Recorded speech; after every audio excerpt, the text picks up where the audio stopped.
నిర్గమాకాండము 3వ అధ్యాయము 1వ వచనాన్ని చదువుకుందాం.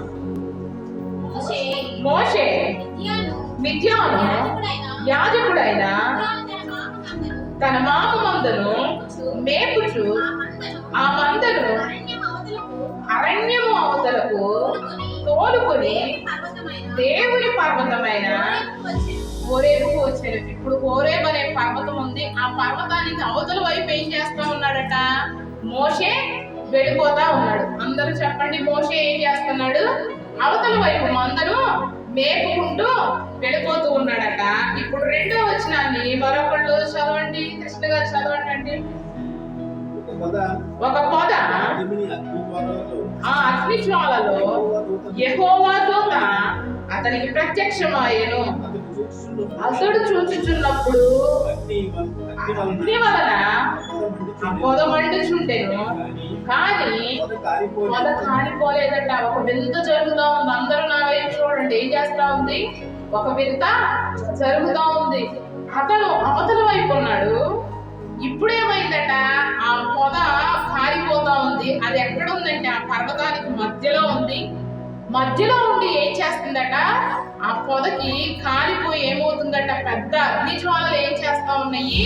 పైకి లెగుస్తా ఉన్నాయి. ఇప్పుడు మోషే వెంటనే ఏం చేస్తా ఉన్నాడు? అవతల నుండి ఈ యొక్క ఘనమైన కార్యాన్ని చూస్తా ఉన్నాడు, ఈ అద్భుతాన్ని చూస్తా ఉన్నాడు. అగ్ని జ్వాలలు ఏం చేస్తా ఉన్నాయట? పొద మధ్యలో నుంచి ఎగసి పడతా ఉన్నాయి. కాలి ఒక వెంతు జరుగుతా ఉంది. అగ్ని మండుతుంది కానీ పొద మాత్రం పచ్చగా ఉందట. అందరూ చెప్తారా? అగ్ని మండుతుంది కానీ పొదలా ఉందంట. సహజంగా అగ్ని మండితే పొద ఏమైపోవాలి? కాలి బూడిదైపోవాలి కదా. కానీ ఇక్కడ ఏంటి? ఒక గొప్ప కార్యం జరుగుతూ ఉంది, ఒక గొప్ప ఆశ్చర్య కార్యం జరుగుతూ ఉంది. అగ్ని చాలా శక్తివంతంగా మండుతూ ఉంది, కానీ పొద ఏమవటం లేదట. కాలిపోకుండా పచ్చగా కనబడతా ఉంది. దానిని ఏం చేస్తా ఉన్నాడు? దూరం నుండి మోషే ఏం చేస్తా ఉన్నాడట? చూస్తా ఉన్నాడు. ఇప్పుడు 4వ వచనము 3వ వచనము. అప్పుడు మోషే ఆ పొద ఎలా కాలిపోలేదో నేను ఆ తట్టు వెళ్ళి ఈ గొప్ప వింత చూసేదను. ఇప్పుడు ఎక్కడున్నాడు చెప్పండి? అక్కడ ఉన్నాడు. ఇప్పుడు ఈ పొద కాలిపోతుంటే ఏం చేస్తా ఉన్నాడట? నేను అక్కడి నుంచి ఇక్కడికి వెళ్ళిపోయి ఏం చేయాలి? నేను చూడాలి. ఆ వింతను నేను చూడాలి. అందరూ చెప్పండి, ఆ వింతను నేను చూడాలి.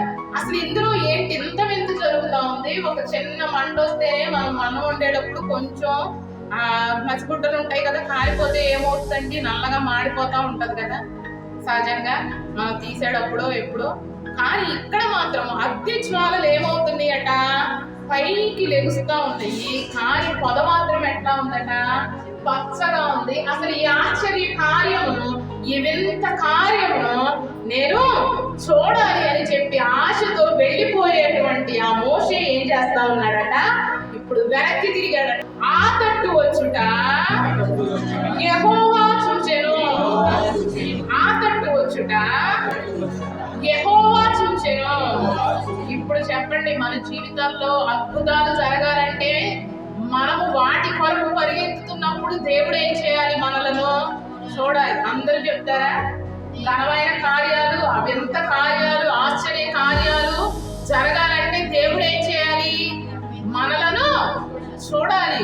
యెహోవా దానిని చూచి ఇప్పుడు ఏం చేస్తా ఉన్నాడట? దేవుడు మాట్లాడడం మొదలు పెట్టాడు. ఆ పొదలో నుంచి ఏమైందట? దేవుని ప్రత్యక్షత మోషేకు కలిగిందట. అందరూ చప్పట్లు కొడదాం. హల్లెలూయా, హల్లెలూయా. ఈ దినాన కూడా దేవుని ప్రత్యక్షతను చూడాలి. అలా కొట్టకండి, గట్టిగా కొట్టండి. అందరూ కూడా గట్టిగా కొట్టండి. హల్లెలూయా, హల్లెలూయా, హల్లెలూయా. ఆ పొదలో మండుతున్న పొదలో దేవుని ప్రత్యక్షతను ఎవరు చూశారట? ఇప్పుడు నేరుగా మోషే చూశాడట. దేవునికి స్తోత్రం కలుగును గాక. హల్లెలూయా. ఈ దినాలలో కూడా మనము కూడా దేవుని ప్రత్యక్షతను చూడాలి. దేవుని ప్రత్యక్షతలు, దేవుని సన్నిధిని మనం ఏం చేయాలట? అనుభవించాలి. దేవునికి స్తోత్రం కలుగును గాక. మీరు ప్రతి ఆదివారం వస్తా ఉన్నారు కదండి. మీరు దేవుని ప్రత్యక్షతను పొందుకుంటున్నారా? దేవుడు మిమ్మల్ని తాకుతున్నాడా? పాట ద్వారా దేవుడు మీతో మాట్లాడుతున్నాడా? వాక్యం ద్వారా దేవుడి స్పర్శను మీరు తాకుతున్నారా? ఈ అనుభవాలు అసలు మీకు ఉన్నాయా? చెప్పాలండి. ఈ అనుభవాలు మీకు ఉన్నాయమ్మా? దేవుని ప్రత్యక్షత కలుగుతుందా? నేను చెప్పనా? మోషేకి దేవుని ప్రత్యక్షత కలిగిన తరువాత గొప్ప నాయకుడు అయ్యాడు.